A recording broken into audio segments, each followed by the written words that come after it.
Hello, I'm glad to be back in Slovakia.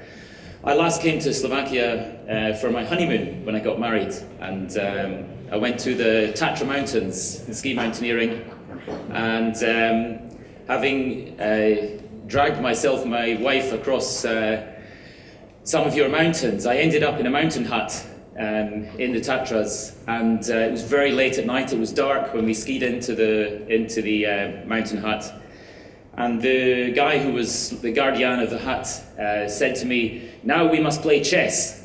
So my wife went to bed, and I had to play chess with him for 3 hours in the middle of the night, exhausted. So anyway, I had a great time. So it's interesting to be back here.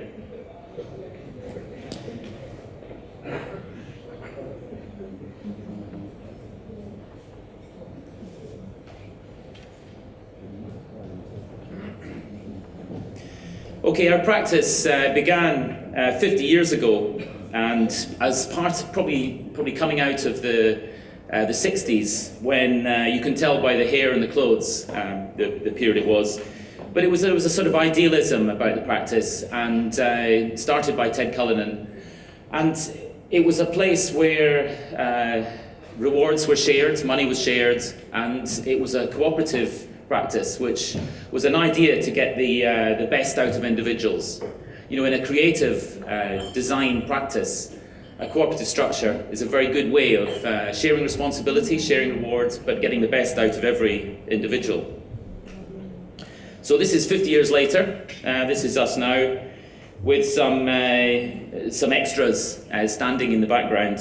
But we have the same traditions. We still share the money that we make as a practice on a maximum ratio of 3 to 1 between the highest and the lowest paid member of the practice.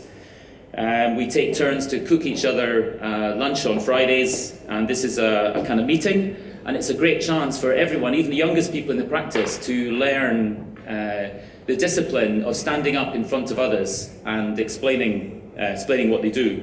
So at this meeting, we rotate the chair every week to a new individual. There's about 35 of us. We also measure our carbon footprint. So this is our carbon footprint, both personal and household, to check. And it's just interesting now that in the days of measurement and trying to make low energy buildings, we're beginning this whole kind of language of measurement and information